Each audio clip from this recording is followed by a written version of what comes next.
and don't get me wrong, I talk about this all the time, the Cosa Nostra should have morphed into a brotherhood and business enterprise, infiltrate local and big national businesses, take them over, and then use the muscle to do it, or live off of their reputation.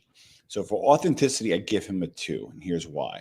I think for the most part, a lot of the street guys that were kind of the blockers and tacklers in the organization, and again, including John Gotti, who was under him, just felt he was full of shit, didn't like buy the kind of, hey, I'm the clean guy routine, and just, he was a gangster, but he wasn't true to himself.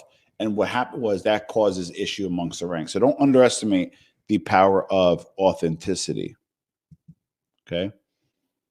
Yeah, and then a comment on the hard to tell.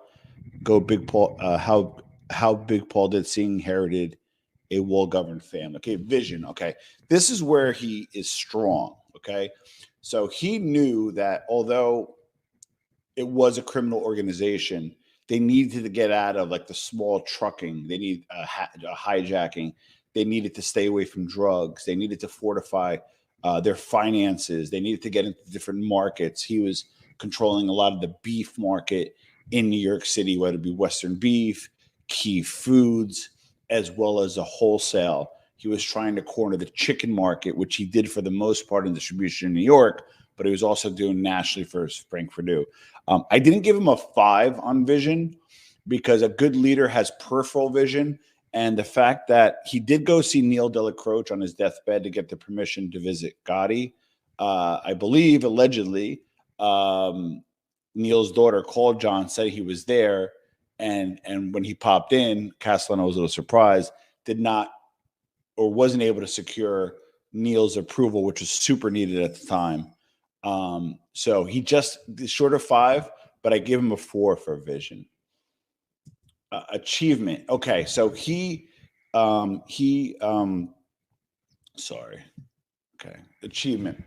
So he presided over a period where Carlo Gambino left the Brigada intact, strong, powerful, and pretty much set it up where not that it was the coast, but he was to bring it to the next level, right? The Gambino family in the 70s was allegedly making a few $100 million a year, roughly about $350 million. And by the time he exited with inflation included, about $500 million in 1985, which is not a small feat. But he didn't really do anything profound in terms of achievement. He did make sure the wheels didn't fall off. He did keep them in the concrete club. He was involved, I think, peripherally on the Windows case. He steered clear of the the Pizza Connection case. So avoiding prosecution was good up until near the end with the commission case, which he probably obviously would have been convicted. But I give him a 3.5 there.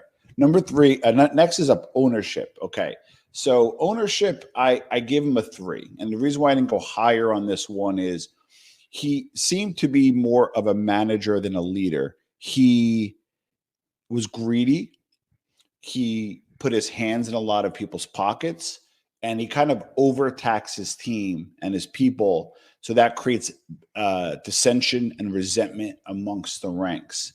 So although he kind of owned his position, he lived his position, he had the big house, he had the big car, all that kind of stuff. I just couldn't give him higher than a 3.